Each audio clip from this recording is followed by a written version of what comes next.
Hi, everybody, and welcome to another episode of the ShopNotes Podcast. I'm your host, Phil Huber. This is episode number 96. I'm joined, as always, by Logan and Becky.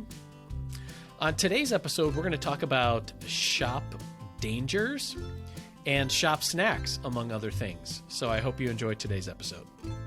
This episode of the ShopNotes Podcast is brought to you by Woodsmith Magazine. Woodsmith Magazine has been the trusted source for all your woodworking information for over 40 years. From tips and techniques to furniture projects to shop projects, you'll find it all at Woodsmith Magazine. Subscribe today at woodsmith.com. All right. Welcome to Becky in her second ShopNotes Podcast appearance. And welcome back to everybody after our extra long, unexpected Thanksgiving hiatus. We took a couple of bye weeks because we're that far up the charts on the ratings. So we have secured home field advantage throughout the rest of the podcast. Mm-hmm. Unlike the Minnesota Vikings. Right. Aww. Sorry, Eric Loggy. Yeah. I think one of the best parts about our staff is how widely our loyalties lie for various sports teams. Because we have somebody like Eric Loggy who has been rooting for the Minnesota Vikings for way too long. Mm-hmm. And then you and Todd with your oddball Miami Dolphin-ness. We're fish out of water. Right. Literally. Literally. I'm genetically a Packer fan. Who else? Well, we used to have Bob Kemp was here. He was our other NFC North representative. He was a Bears fan. Yeah. Which spanned the time when the Bears went to the Super Bowl that year with Iowa native. Dang it. Can't remember what's his face from Southeast Polk. He was a Ram. Quick, Google it. Quick, Google it. Kyle Orton. Kyle Orton, yeah. Was it? Because I just completely guessed. Yeah, no, I think that was it. Kyle Orton. Sorry, Kyle. I know he's an avid listener of the ShopNotes Podcast. Oh, I'm sure he is, yeah. Yeah. Trying to think who else we have for fans here. I mean, Mark is a football fan, but of the round ball English variety. We call it soccer in America. And John's favorite pro team is Iowa State, I believe. So I think so. Mm-hmm. Anyway, I was, to get off track, I was thinking that you could, because you have your latest project in your office with you there, Logan. I do. And I don't know how to, Right, because you want to caveat it, and that's where I wanted to go with this episode, is because it's Christmas time, and I've made quite a number of Christmas gifts over the years, and still have a couple left to finish thanks to an illness that I've been suffering from the last couple of weeks. I haven't been able to get in the shop to do stuff. Mm-hmm.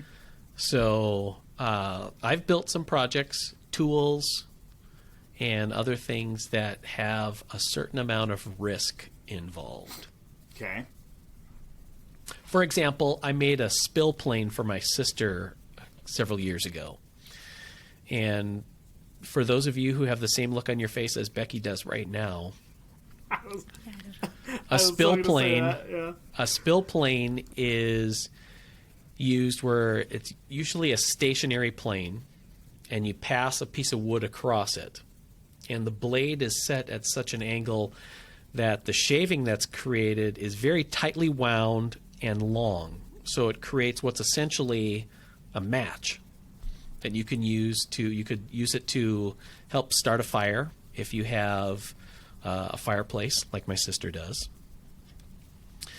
Or it was also used to transfer a flame, like from a fireplace to a lantern, or from a candle to a fireplace or wood stove or something like that.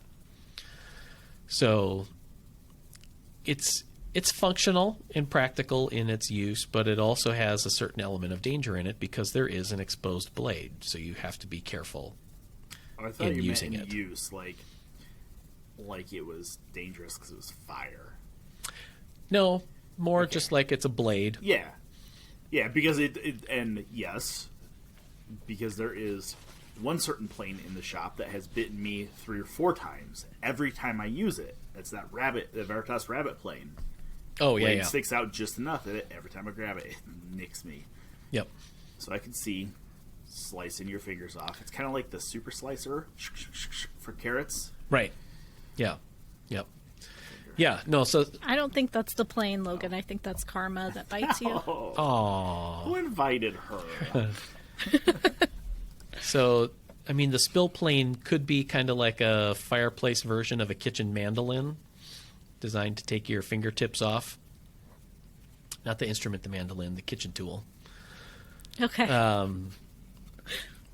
And I've given a couple of other tools as gifts also. So there's sharp blades involved, or, a jig that you need to use safely at tools.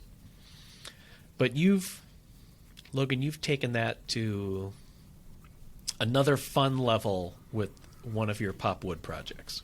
Well, yeah, but I'm going to say people today are smarter than people in the 70s when this particular thing was outlawed.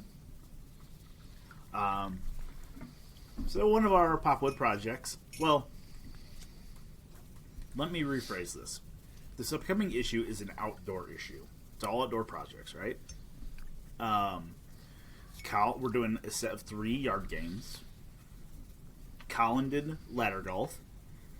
Daniel did, is it pronounced cube? Cub. Cub? Coob. I call it cub. Oh. I've heard coob, so... Well, okay, so whatever that game is, right? Right. And we're kind of taking the tact, and I'll be the first to tell you, this outdoor issue was something that was kind of like set up before I even took over. It wouldn't be my first choice on how to focus an issue, but it will be fine. Outdoor projects are popular, and everybody loves drinking games. Like outdoor drinking games, like tailgating games, right?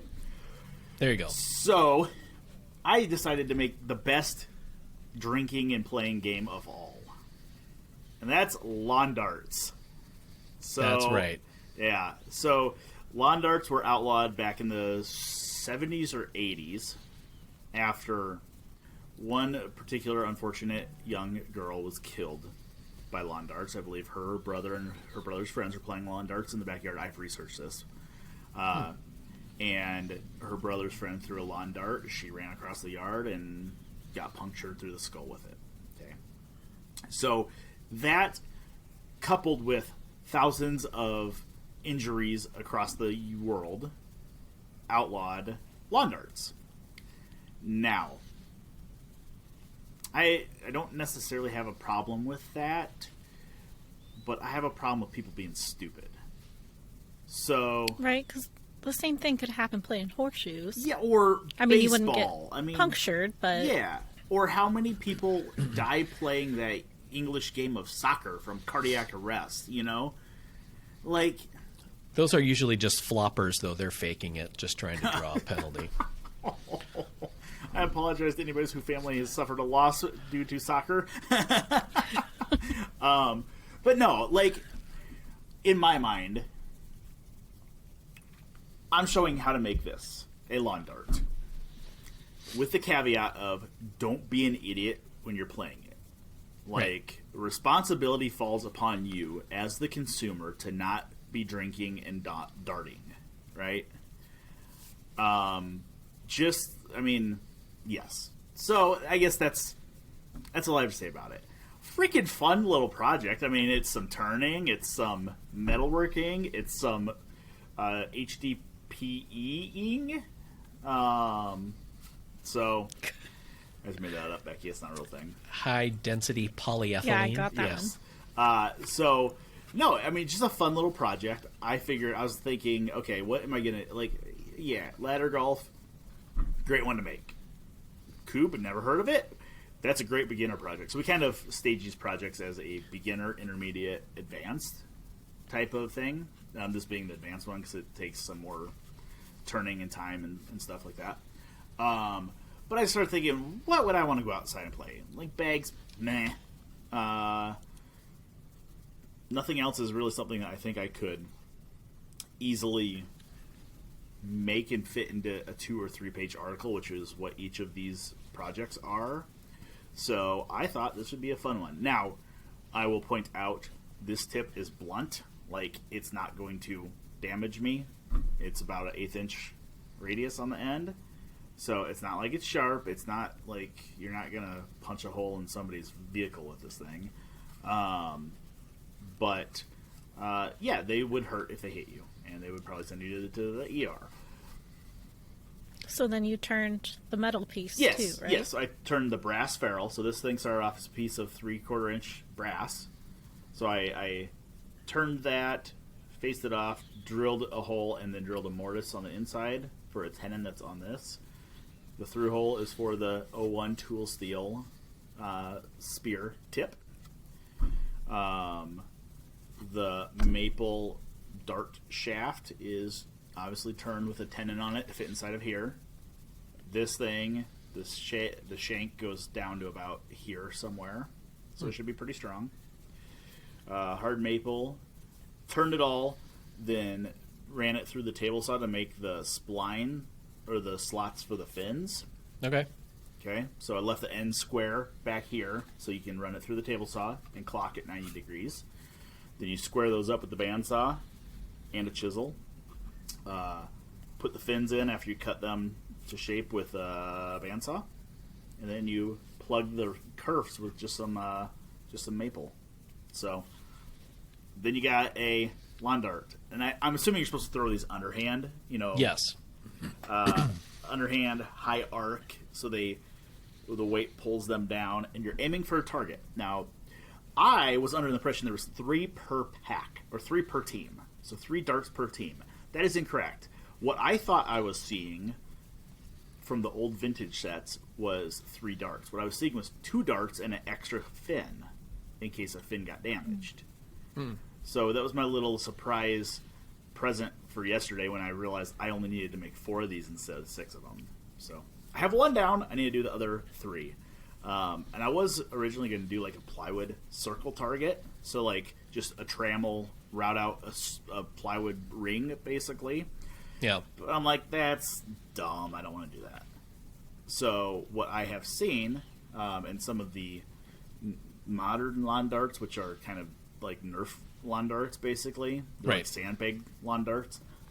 They use rope rings. And I'm like, oh, it's perfect. You could wad it up, throw it in a bag with these things, and you're good to go. So yeah, I guess, and this brings up the question. Like, I feel like we've talked about this before. We may have. If a magazine, a publication, not us, there's other publications. They're not good, but if they're just publications. Anyways, if a publication shows you a project, or shows how to build a project, whose responsibility does the use of that project land on? Right. Because I'm showing you how to make lawn darts in the pretense of don't be stupid. I'm not at fault for any dumb crap you do with these. We have shown in the past at Woodsmith and recently how to build baby cribs. Now those are heavily regulated.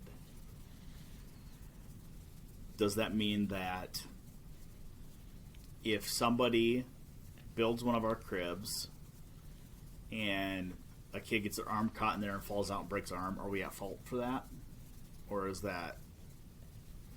I mean, there's some very muddy waters there. I'm not a lawyer, so I don't know. Right. So. And this is a fun one because people could make all sorts of comments about the condition of the nanny state and liability law and all that kind of stuff. Because there is an element of, like tool manufacturers have an implicit obligation to create tools that function as they should in a safe way. Yes. Table saw doesn't turn on by itself. Right.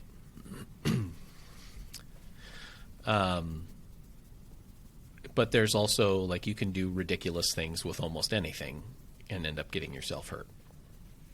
Yes. So, yeah. Again, which is why I kind of wanted to talk about this, in the sense that, we feature, like for this upcoming issue of Woodsmith that we're working on, due next week. I used it today. We have a 20-inch 220-volt disc sander. That's how I tapered these points. Yeah, and that bad boy, when you fire it up, hums.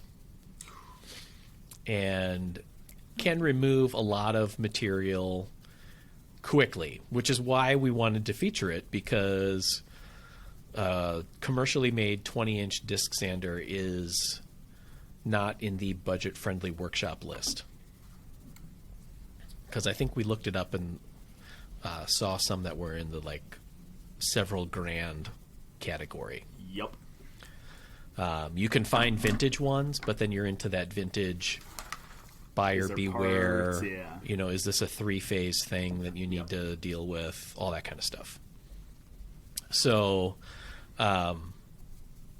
but because it can remove a lot of material, that material could be plywood, steel, fingers, so it relates to, like, we made it so that if you follow our instructions, you will have a smooth operating tool, but the operator has to pay attention on it also. We're not, if you accidentally take your finger down to the third knuckle, right, which it will do. Yeah. So this follows under my don't be dumb category. Yeah. Like, my wife tells me I'm insensitive because I kind of... One of my favorite terms as I'm driving around during the day-to-day, and people will probably think less of me for this, is, like, that's called natural selection. Like, I mean, I know it's insensitive, but you know what?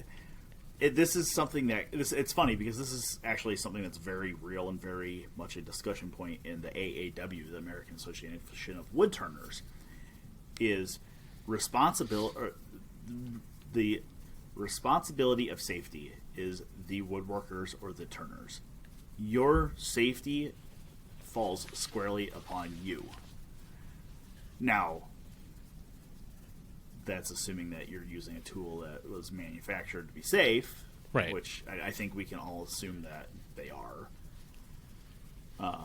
But it's like, God, don't. Here, hold on. Let me just help you stick that keys in that electrical outlet. Right. I've done that. When I was young. I was 2. Don't blame me, Becky.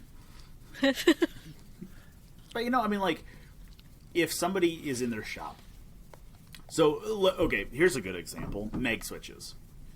So, mag switches on tools are there for a very particular reason. I don't think most people know this. The whole point of a magnetic switch is that if the tool is powered on and somehow during the operation of that tool power is cut off to the house, say Phil Huber's tree fell and it cut off the entire block's power, happened recently. Right. Somebody was in their shop at 3 a.m. and their table saw shut off because power just got shut down. First thing they're thinking of is, what the hell? Second thing they're probably not thinking of is, I should probably hit the off switch. A mag switch turns itself off. So when the power's restored, it doesn't kick back on. Like, right. Like your lights in your house do with the toggle switch. So the mag switch is it's a redundant safety feature. So you're saying a grinding tool should have a mag switch? A what? A grinding tool? A grinder? Yes, a grinder, like Mark used. So no, that was kind of operator error. Was it, though? I think so. I don't know. I mean, that's a topic for discussion. But like so for example, I have a bandsaw that had a meg switch on it. My Powermatic at home had a mag switch on it, but during the course of living down at our old video studio, that mag switch got taken to get our TV set bandsaw running again. Well, I did not replace it with a mag switch. I replaced it with a standard on-off switch because it was way too expensive for a mag switch. Would I, do you think, have a leg to stand on if I would get injured with that? Somehow, I get injured with that, and I say, Powermatic, this is your fault. No, you avoided the warranty, man. Yeah. I mean, that's kind of Took what the tag off the mattress. Nope. I agree with you. So, it just was interesting. Yeah. Like, once you modify a tool, it's your responsibility. Yeah, especially if you didn't use, technically like an authorized part, or, a replacement That's part fair. or something. Yeah. It wasn't an OEM part. Right. So the incident with Mark that Becky was referring to, Becky, you were there, right? I was not. Oh, you weren't? Oh, I thought you were. No, I just saw the after effects. Everybody saw the after effects. Nobody was injured. Let's just say that up front. But one of the other projects in our upcoming issue of Woodsmith is a carved side table. It's a Laminated. It's laminated. Stacked laminated. Yep. So you basically cut a bunch of wood to rough shape, stack it, glue it together, and then you come in and power carve it. So you come in, you carve it down with a grinder. So Mark, they wanted photos of this for the article, and Mark's like, "Yeah, I'll come out and show you." And he took the grinder out there, set it on the bench, and plugged the grinder in. Well, the grinder on switch was locked on, because you can lock them on. If you're doing a lot of grinding, it's easier to lock it on. And that's kind of a standard grinder feature. It was locked on, and it took off across the bench, and it plowed a groove in that bench like a freaking snowplow. I mean, it's awesome. I'm sure it scared the crap out of everybody that was out there. Oh, I'm sure it did. Well, in years before, that happened with a handheld router. Isn't that correct? That Wyatt was it Wyatt? One of our previous editors? I believe it was Wyatt. That was that other MDF topped bench that we ended up having to patch the top of it, yeah. He plugged it in and it took off, so... Now, let's be clear.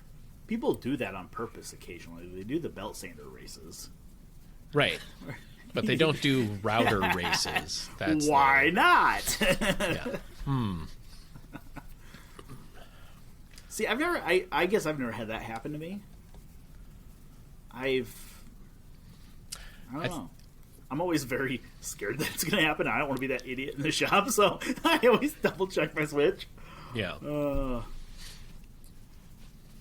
I mean, it happens in our shop because we have so many people using the tool and moving it between the shop and the sets, and it's easy to not pay attention to that on switch. Yeah, and that's what I was gonna say, is that I think a lot of the times if it happens around here, it's because of larger distractions. Not that we operate unsafely around here, but there's there are things going on in a home workshop that simplify it, because it's usually just one person in a shop. We got 8 people in the shop, though. And here we have a bunch of people, and then we have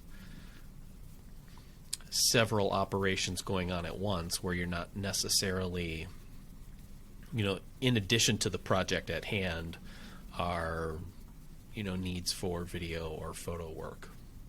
Mm-hmm. So there is moving things back and forth, and so, and just the sheer volume of stuff that we have going on means that even if you have a very low percentage chance of something happening, it's more likely to happen the more you do it. So, yeah.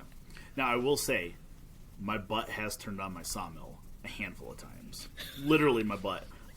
Because when I push the head to one end, I reach over, grab a board, and if the head rolls back, the handle hits me like right at the waistline, and it's a simple squeeze on and off lever. So all of a sudden the saw will fire up. And it always scares me. So it's always like it turning on doesn't scare me. It always scares me the possibility of me checking something on the blade and whoever I'm sawing for walks up and leans on it.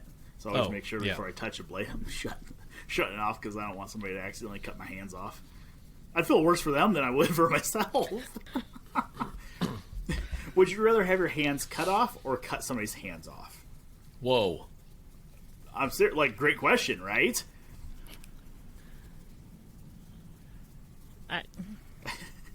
Yep, I can't live with the guilt. That's how I would be. I couldn't. Like, take them. Yep. It's like when I was in high school for driver's ed. We had a driver's ed program that was part of the school. And our instructor one day said, which was he was an oddball kind of instructor. And he said in one day, he goes, if you're driving, it would be better for you to kill somebody than to injure them. Would it? So, which I thought was kind of interesting. And then we had kind of a low-watt student in my class who raised his hand and then asked the follow-up question like, so does that mean we should back up and finish him off? Or... No. Oh, no. Oh, man. I don't even know what to say to that. Like, it takes quite a bit to make me speechless, but... Huh. Yeah. Huh. Anyway, okay, just things you think about. Yeah, I guess. So, Becky, what have you been working on with the magazine issue? I've actually just finished up. We have some counter height stools for this issue that are perfect for that kitchen island. Just finished up routing that. It's on to our, what would you call him? Freelance editor? Proofreader? Ex-proofreader, Brian Nelson. He still does a lot of work with us, so I'm waiting to hear back from him. He's usually the one that has the most to say. I'll just say it like that. Yeah. When Brian was here, he had a reputation for making comments. In two ways. Comments you couldn't read either. Right. Yeah. No, I worked with him for, I don't know, what was it, 15 years or more? And it takes a while to learn to be able to speak and interpret Brian's writing, because we all had different ink colors so you knew who it was. And Brian had this light blue pen and wrote in a doctor's prescription scrawl. Yes. So it was tough to say. Let me preface it by the fact that Brian's one of my favorite people, and I learned a lot from him in writing and in woodworking, and he's a great guy. But he also had a penchant for making pointed comments that sometimes made you frustrated over either their obviousness that you had missed something, or like, hey dude, we can only cover so much here. I was going to say, having never worked with Brian, I interviewed with Brian, but I had never had him edit any of my stuff. When we started having stuff sent to him, that was the most frustrating thing. Like, I know it's going to come back with a bunch of stuff, and the frustrating part is it's all stuff like, yeah, dummy, I should have seen that. Like, hey, how can you do this if you did this just before? Shut up, Brian. Yeah. Of course I knew that. Yes. That's implied. Yes. Yeah.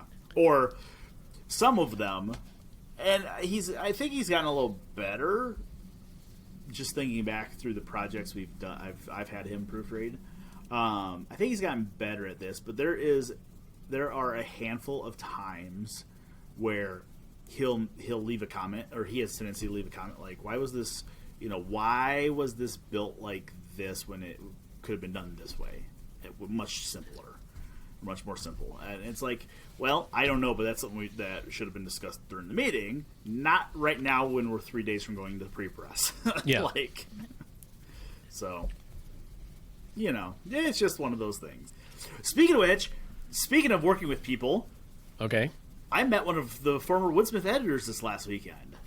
You did? That was fun, yeah. So this guy got a hold of me. Actually, this guy got a hold of my buddy Russ, who has a swing blade sawmill down the road from me. And Russ and I were down working on my tractor a week or two ago. He's like, I'm going to give your name to this guy who called me. He wants some white oak that he has slabbed, live edge slabs. A swing blade mill can't do that. It just can't. So he said, I'm just going to send him to you if that's fine. I said, yeah, that's fine. So John calls me. This guy, his name is John. He calls me. He's like, hey, here's what we're looking to do. I said, okay, great. Can you guys get the logs to me, or do I need to come to you? He said, no, we can get them to you. So they got these 2 white oak logs, probably 18 inches in diameter, about 8 foot, 8.5 foot long, into the back of one in one Ford Ranger, the other in the other Ford Ranger. So they come to my house, and I unload them and stuff. We're standing there talking, and the guy John, he said, hey, he's like, just interested, what type of chainsaws do you run? And I said, I run Steels, and I was kind of telling him what I had. And I said, we have a big one that we're going to be putting on a Alaskan mill for a magazine article. And the older gentleman there said, what magazine do you work for? I said, Popular Woodworking, but for the last couple of years I've been at Woodsmith Magazine. And it was our former editor, Ted Reef, which I thought was super cool. It was fun to stand there and talk to him, and he was kind of reminiscing over the old August Home staff and who was here, and because Ted probably left, probably 7 or 8 years ago, something like that. Yeah, probably. So it was super cool. And my wife then comes storming out of the house like, you're just sitting here chatting. I need to leave. So I had to cut it short, but she had to go I work. bet he looks the same as he did 7 or 8 years ago. Big burly mustache. Yep. Oh yeah. Yeah. Yep. Very soft spoken. Yeah. Yes. He seems like he's one of the guys that rarely says anything, but when he says something, you should probably listen to it. Yeah. So the last time I saw Ted, I was on a trip to Winterset with my mom to go watch prairie chickens dance at sunrise. It's an Iowa thing. No, it's not. And it isn't. It actually is. Is it? But there were like these bleachers, and these people had brought donuts. Like, it's a whole event. Yeah. And I turn around, and there's Ted Reif, and I'm like, oh, hi. How's retirement? Yeah, weird things that happen when you run into old coworkers. Yeah. But no, it was cool because I cut those 2 oak logs for him, and John was going to pay me for them, and I was like, he was asking me about what chainsaws I ran because he's a steel mechanic for a lot of the Ace Hardwares here in town. Really? Yeah. So I was like, hey, I got a chainsaw that won't run. How about we do a little swappy? And I just cut these for you, and you fix my chainsaw. So he did. And I picked it up last night. It was great. That's cool. Yeah. You're I remember always for a making while, connections. I am. Ted and I lived not that far apart, and we carpooled to work for several years. That was pretty fun. Cute. And he would come, he'd come pick me up, and I'm trying to remember if it was John or if it was his other son. Like one day I got into the car, and it's like, there's Ted and one of his kids, and I didn't realize that he was going to be there. And we were driving to work, and Ted's like, so tell Phil how you got here. Because his kid was attending the University of Iowa and wanted to come home for the weekend, but didn't have a car, so he had hopped a train This is awesome.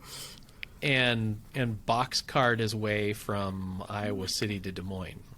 And that is amazing. Yeah. Completely illegal, and I don't endorse it at all. Right. But I want to hear everybody's stories about this, because that is awesome. So that was pretty funny. I was like, first, like, people do that still? Or oh, yeah. Apparently. Anyway, so that was kind of fun. But no, Ted and I started at Woodsmith on the very same day. Oh, interesting. Yeah. And he had actually done some work for Woodsmith in prior years, because one of the buildings next door that we're not in anymore had a large carriage house behind it, because it was one of the old houses or estates in Des Moines here. And when Don had that building, he remodeled the carriage house and went nuts on the inside for interior woodwork and stuff. And Ted did a bunch of the work for that when he was a self-employed woodworker. He did that for a number of years. Ted also worked at Living History Farms. It's a living history museum here in Des Moines, and was built a lot of the windows in the church that are on the grounds. And he actually built them twice because the church burned down and he had to redo it. So I'm sure he doesn't listen to it, but I'm pretty sure he also met his wife while working out there. So anyway. Cool. Ted's a super cool guy. Was he Woodsmith or was he ShopNotes? He was Woodsmith. He was a Woodsmith editor? Yeah. When we were hired, Woodsmith and ShopNotes were both growing, and I started out doing tips for both Woodsmith and ShopNotes, and then did a couple of articles for both as well. And Ted did primarily Woodsmith. Somewhere in there, we kind of just blended the two staffs together, and then everybody had like a couple of Woodsmith articles and a couple of ShopNotes articles, thinking that would help stagger out our due dates and make deadlines easier. The reverse happened. It was awful. So there was a meeting that we had several years after that experiment started where Ted and I were asked to pick which one. So I went with the ShopNotes staff and worked there for several years. And I mean, we still read and copy edited and whatever, and knew exactly what was going on because our cubicles were right next to each other. But yeah, lots of fun. Working on two magazines at the same time sucks. Yeah. Yeah. He also appeared on several of the early season 1 episodes of the TV show. I think a lot of people appeared on this season 1. Right, yeah, no, that one had a cast of thousands. Like, everybody had a cameo there. Yeah. So can we talk about the topic that I was really excited for? Okay. Shop snacks. Shop snacks. Now, a few episodes ago, Becky, we had talked about the possibility of having, or the interest in the three of us, of having a shop coffee maker. Mm-hmm. Like a dedicated beverage station in your shop. Or if you'd have a fridge in there as well. I feel like people probably do that. Oh, for yeah. Sure. Yeah, for sure. Yeah. I think it was in the context of Logan building his new shop next spring, if he would have that. And John moving, if he was going to consider that. But he's going to be in an attached garage. And we talked about always wanting a coffee maker on the TV set. Right. Like a legit working coffee maker. Yeah, on the set that you'd be able to see. Because I think it would be... I think it's a luxury item that a lot of people would aspire to have. Yeah, you and I drink a fair amount of coffee. Right. John, not so much. Not so much. Doesn't either. So.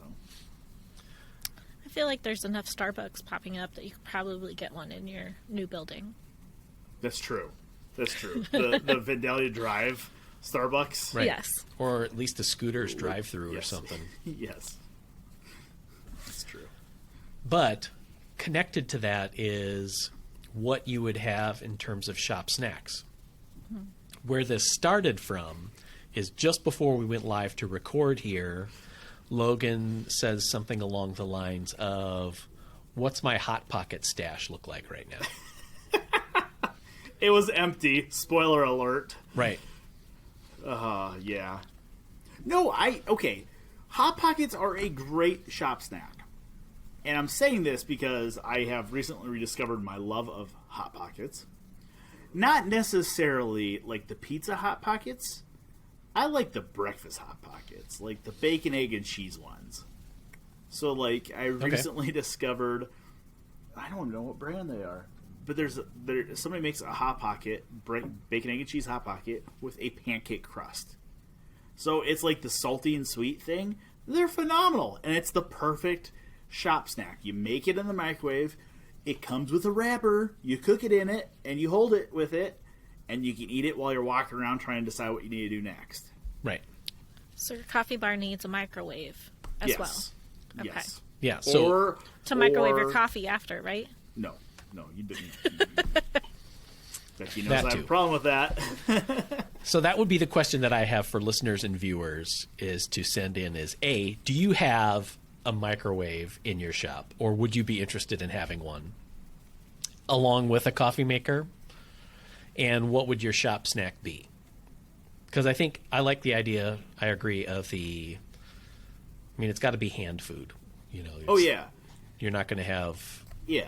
plates and forks and all that kind of stuff out there. But No. Well, and here's my other thought, is that it has to be, it can't, I think most shops being in the garage, generally, or an exterior shop, more than likely have little critters that frequent the shop.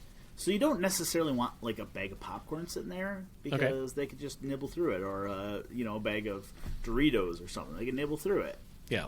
So I'm thinking like something in the fridge, something in the freezer, Hot Pockets, Okay. Totino's pizza rolls. Yeah. That'd be. You have to have a plate for that or a bowl. True, but Unless you could have fryer. you could have a stack of paper plates out in your shop. Yeah, that's fair. Yeah. The ambient dust flying around kind of is like, that top plate's always, or the top plate's always the top plate. You take it off, you take one and you put it back. It's a sacrificial top plate. Right. Or my wife, when we had our camper, she had a plate holder. So it's like a Tupperware for plates. And the lid comes off, you take your plates out. All right. So it keeps it dust free. Pop-Tarts? What about Pop-Tarts? Oh, yeah. That's legit. Yes, that is an end of world. You have to have that stash somewhere, and why not in your shop? Mm-hmm. This is coming from Becky, who is a pretty picky eater. Probably the pickiest eater we have on staff. But we have to admit that in our video studio, yes, and in our photo studio, I keep that one stocked as well. We have a drawer of Hostess, Little Debbie's, Halloween candy, cosmic brownies. And it started, I was bringing it in because as the only girl on staff and who doesn't do a lot of woodworking, when I need a favor, you just pay them in candy and cakes. And then I discovered that most of the wives of the staff members don't let their husbands have that kind of snack at home. So it is our secret stash at work. Well, we take turns filling it. Yes. Usually. Sometimes there's a $5 in the drawer. Yeah, sometimes people drop money in there, but now I will say it's very rare. I get judged pretty often, but you get judged a lot. I know, right? You get judged a lot when you walk into Price Chopper and you have a basket and it is just full of every item off of Little Debbie end cap, cosmic brownies, oatmeal cakes, little zebra cakes, just everything. But you just need that little bit of sugar to get you through the end of the day. Right. Or as a substitute lunch, for example, if you didn't bring one in. Or Yes. Yeah. Yep. Well, and people may have noticed at the beginning of the episode, I was eating my high chews, my little fruit snack candies, because that's all I had here today, and a cosmic brownie. So, it is what it is. I think candies are like a fine shop snack, though. Yeah, I think so. Yeah. Have you guys seen the? Who was it? Somebody made it was some YouTuber made an Oreo dispenser, like a chin-operated Oreo dispenser. You walk up to it, put your chin on it. So if you're like carrying a bunch of wood, you can put your chin on it, and it shoots an Oreo in your mouth. Nice. All right. Yes. Plunger. Yeah. We need John to Yep. design that tip. There we go. Yeah. Okay, so we might have talked about this. If you're not having coffee in your shop, what do you have in your shop? Tea, waters. My buddy Greg that I go turn with occasionally, he had, until he got his new air compressor, that we moved his beer fridge out of his shop to put the air compressor in. But the beer was for me as I'm sitting there watching him turn, not for the turner. You don't woodwork and drink. Right. But like, what do you drink in your shop, Phil? I usually have water out there. Okay. I don't know. If I had a dream shop, I would love to have a fridge out there where I could keep a variety of root beers. Okay. Like the Sprecher selection? Right. Yeah. Yes. Or Millstream Brewing Company for the Iowa folk.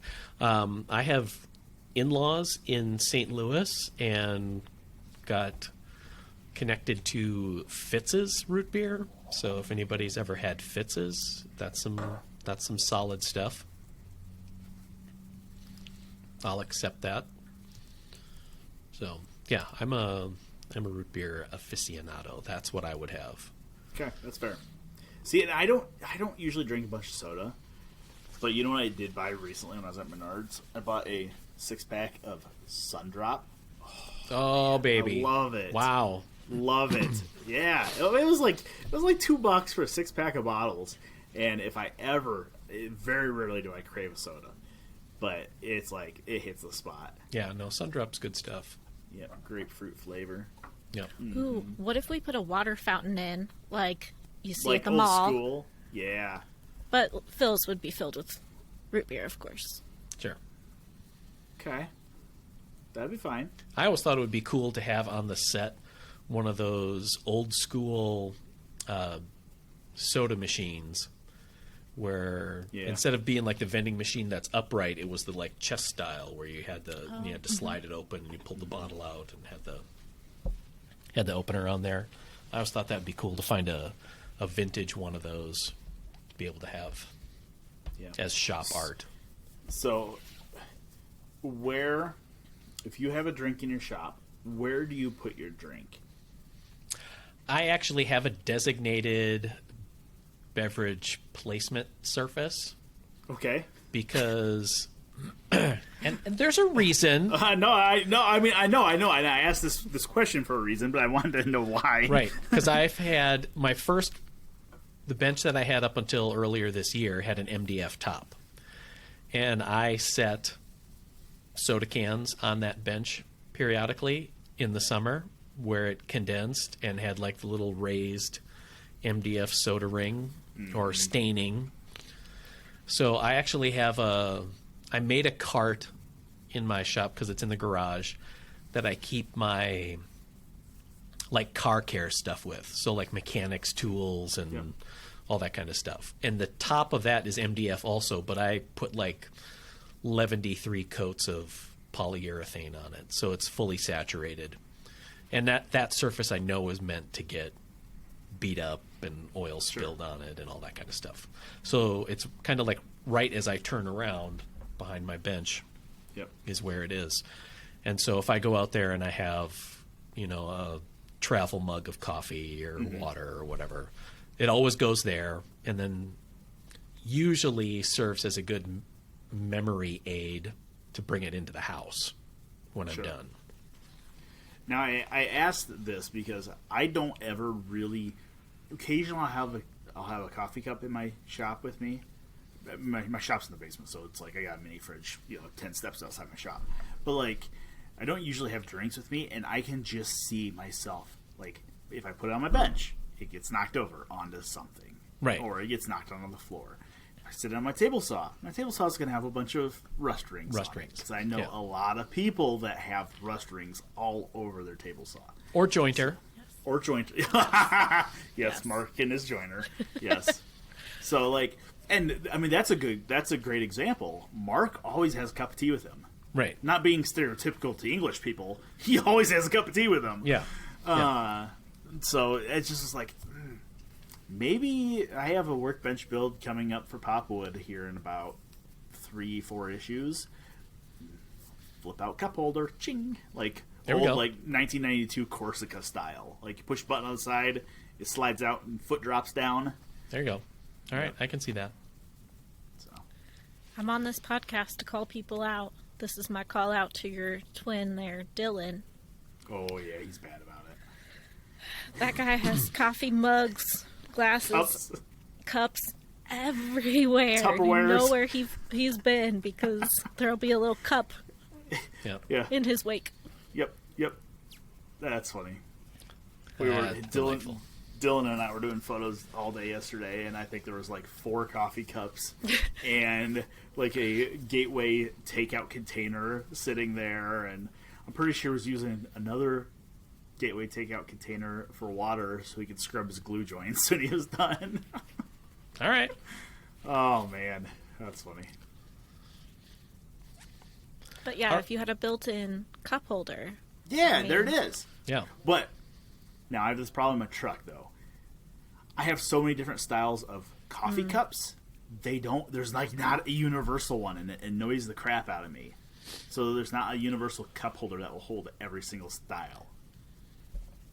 Maybe like like the tool rack phenomenon for tool storage, like an open tool rack that you build in, not only something that can hold like chisels and screwdrivers and that kind of stuff, but coffee mug.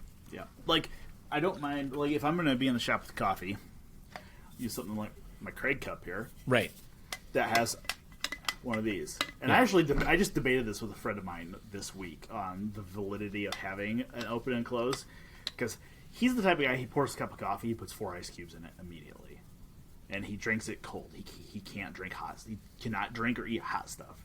And I'm like, straight out of the coffee pot, let's pour it down the throat hole. Yeah. And he's like, I always get the one with the lid, and then I just leave it open. I was like, well, why do you have the lid then? But dust flap. That's what that is. That's true. Yeah. So. No, I've had fiber enriched beverages in my shop before. Yeah.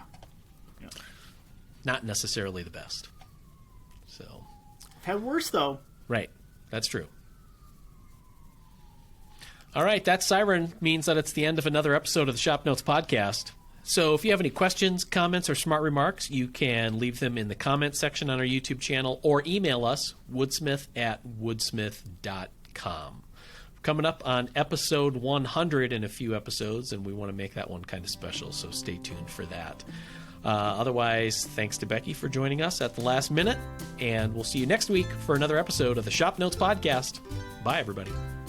This episode of the ShopNotes Podcast is brought to you by Woodsmith Plans. You'll find nearly 1,000 plans covering everything that you'd want to build, from furniture projects to gift projects, kitchen accessories, workshop projects and jigs, and more. Find your next project at woodsmithplans.com.